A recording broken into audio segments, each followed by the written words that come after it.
Hello বন্ধুরা, আশা করি আপনারা সকলে ভালোই আছেন।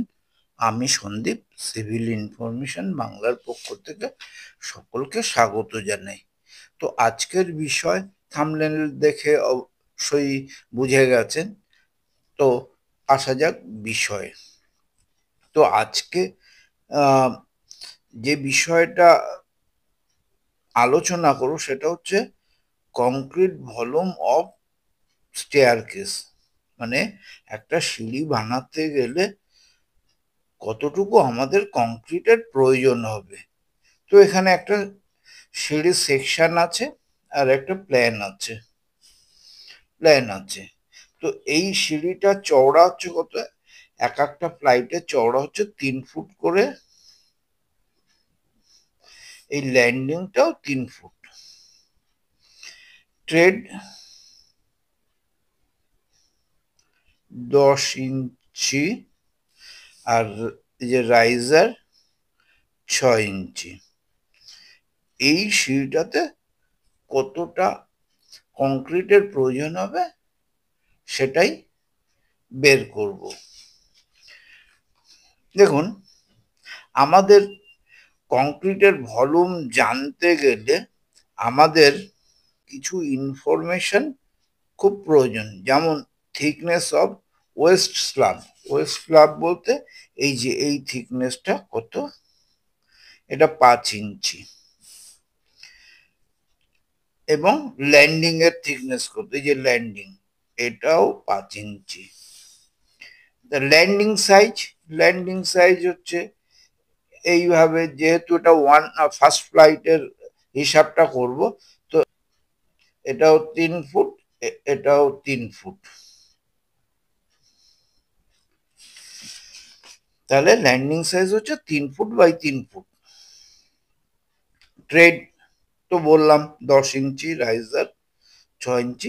বিল্ডিংটার হাইট হচ্ছে 10 ফুট। তার মানে হচ্ছে এই পর্যন্ত আমাদের হাইটটা হচ্ছে 5 ফুট। টপ অফ ল্যান্ডিং হয়ে গেল। এবার এই 10 ফুটের জন্য কতগুলি ট্রেড, 20টা ট্রেড লাগবে, যার মধ্যে দুটো ল্যান্ডিং এ দুটো ট্রেড, যেটা আমরা দেখতে পাবো না, গুনলে আমাদের 18টা মনে হবে। আমরা এখানে 18টার হিসাব করেই করব। আর রাইজার হচ্ছে 20টা, কারণ 6 20 120, মানে 10 ফুট। তা ভলিউম অফ ল্যান্ডিং, কোনো কিছুর ভলিউম বের করতে গেলে কি করতে হয়, আমাদের লেন্থ, ব্রেথ এবং হাইট বা থিকনেস যাই বলুন, সেটা আমাদের জানতে হয়। এবং সেই মানগুলি বসালে আমরা সেটার ভলিউমটা পেয়ে যাই। তাহলে ল্যান্ডিং এর length 3 foot, breadth 3 foot, thickness 5 inch, মানে 0.16। এটা যেহেতু 5 ইঞ্চিটা এখানে সব ফুটে হিসাব হচ্ছে, সেই জন্য এটাকেও ফুটে করে নেওয়া হচ্ছে। তার মানে হচ্ছে 0.416 ফুট। এটা মাল্টিপ্লাই করলে হচ্ছে কত, 3.744 সিএফটি। যেহেতু তিনটের গুণফল, সেজন্য সিএফটি। তো আমি সিএফটিতে কেন দেখাচ্ছি, যে আমরা সাধারণভাবে কোনো বিল্ডিং মেটেরিয়াল, স্যান্ড, স্টোন, এইসব কিনতে গেলে আমাদের সিএফটিতেই কিনতে হয়, তাই এখানে সিএফটিতেই আলোচনা করছি। তাহলে টোটাল ভলিউম অফ ল্যান্ডিং বলতে একটা হচ্ছে হাফ ল্যান্ডিং, যেটা এই যে হলো 5 ফুট, যেখানে টপ হচ্ছে সেই লেভেলটা হচ্ছে হাফ ল্যান্ডিং, এটার একটা আর এদিকে একটা। তাহলে আমাদের দুটো ল্যান্ডিং। তাহলে তাহলে টোটাল ভলিউম অফ ল্যান্ডিং আমাদের এই যেখানে ভলিউমটা পেয়েছি 3.744 সিএফটি গুণ 2 করলে কি হচ্ছে 7.4 488 CFT। আমাদের হিসাবের একটা পার্ট আমরা বের হলো, যে ল্যান্ডিং পার্টটা। এবার কি করব, যে volume of one trade and raiser triangle. Raiser, এই যে এখানে এই যে রাইজার, এই ট্রেড, তাহলে এই ট্রায়াঙ্গেলটার বের করতে হবে, একটা বের করতে হবে এই লেন্থটা, আর একটা বের করতে হবে এরিয়াটা। তাহলে ভলিউম অফ ট্রায়াঙ্গেল,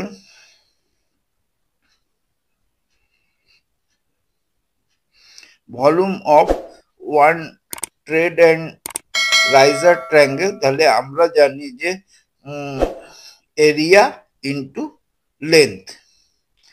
এইটা যদি আমরা করতে পারি তাহলে আমরা এই ট্রায়াঙ্গেলের ভলিউমটা পেয়ে যাব। তাহলে এরিয়াটা কি, ফার্স্ট এরিয়াটা বের করি। তো আমরা জানি যে ট্রায়াঙ্গেলের ফর্মুলা অনুযায়ী হাফ ইন্টু ভূমি ইন্টু উচ্চতা ইজ ইকাল টু হচ্ছে আমাদের ট্রায়াঙ্গেলের এরিয়া। তাহলে এই সব ক্যালকুলেশন করে আমার এলো হচ্ছে 0.208 SFT। যেহেতু এটা হচ্ছে দুটোর গুণ হচ্ছে, সেই জন্য SFT। তাহলে এবার ভলিউম অফ ট্রায়াঙ্গেল, ওই যে ভলিউমটার, ওই ট্রায়াঙ্গেলের ভলিউমটা কি, যে এবার এরিয়া ইন্টু লেন্থ সমান সমান 0.624 CFT। তাহলে ওয়ান ট্রায়াঙ্গেল হচ্ছে এত, একটা ট্রায়াঙ্গেলের এরিয়া আমি এইটুকু পেলাম। তাহলে আমাদের বের করতে হবে কটা, আরো 9টা ট্রায়াঙ্গেল। কেন 9টা? এই যে এই ট্রায়াঙ্গেলটা তো এই ট্রেড ল্যান্ডিং এর মধ্যেই হিসাব করা হয়ে গেছে, যার জন্য এটাকে আর যোগ করা যাবে না, এটাকে বাদ দিতে হবে, তাই 9টা। তাহলে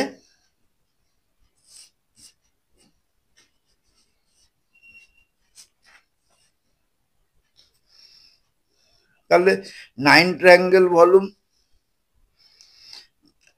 0.624 ইন্টু 9 সমান সমান 5.616 CFT। আমাদের দুটো পার্টের ক্যালকুলেশন হয়ে গেল। এবার third part length of waist slab. First হচ্ছে লেন্থটা জানতে হবে, কারণ লেন্থ না বের করতে পারলে আমরা ভলিউমটা বের করতে পারবো না। তো এবার পিথাগোরাসের সূত্র অনুযায়ী এখানে আমি এ ধরে নিয়ে আছি অতিভুজটাকে, তাহলে A square is equal to T square plus R square. তাহলে এখানে টি এর ভ্যালু হচ্ছে 10, আর এর ভ্যালু হচ্ছে 6, তাহলে হচ্ছে 136। তাহলে 136 হলো। তো এ স্কোয়ারের ভ্যালু হচ্ছে 136, তাই আমার দরকার হচ্ছে এর ভ্যালু। তাহলে এর ভ্যালু বের করতে গেলে কত, √136, যেটা হচ্ছে 11.66 ইঞ্চি। মানে এইখান থেকে এইটুকু হচ্ছে 11.66 ইঞ্চি। তাহলে আমার একটার লেন্থ পেয়ে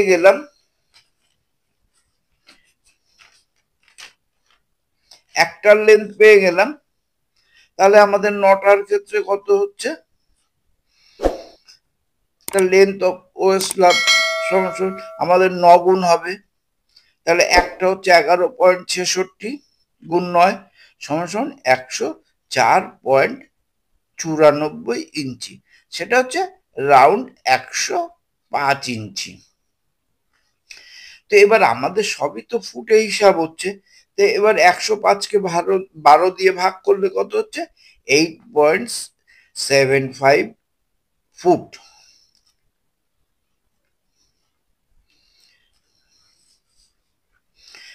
তাহলে 8.75 ফুট হলো আমার ওয়েস্ট স্ল্যাবের লেন্থ। তাহলে আমরা বের করব ভলিউম। এর আগেও দেখিয়েছি volume of waist slab, length, breadth এবং থিকনেস। তাহলে লেন্থ 8.75 ইন্টু আমাদের ল্যান্ডিং এর চওড়াটা কত, 3 ফুট। থিকনেস কত, 5 ইঞ্চি, মানে 0.416। তাহলে এটা মাল্টিপ্লাই করলে কত হচ্ছে, 10.92 CFT। তাহলে এবার টোটাল কংক্রিট ভলিউম এই তিনটেকে যোগ করলে এখানে হচ্ছে 7.488 প্লাস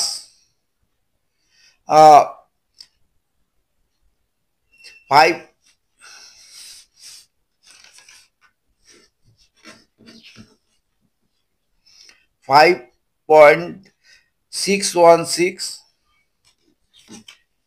প্লাস 10.92, টোটাল হচ্ছে 24.024 CFT। তাহলে এইটা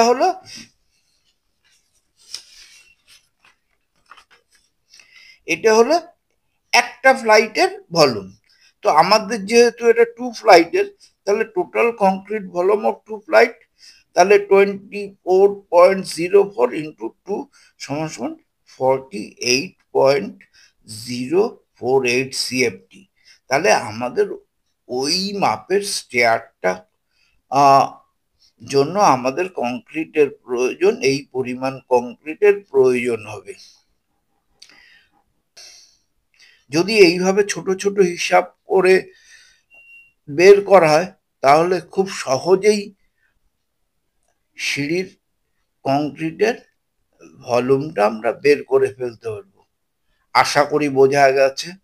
যদি ভালো লাগে অবশ্যই লাইক করবেন, শেয়ার করবেন।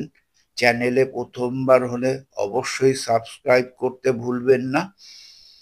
আর যদি কোনো প্রশ্ন থাকে তবে অবশ্যই কমেন্ট করে জানাবেন। ধন্যবাদ ভিডিওটি পুরো দেখার জন্য।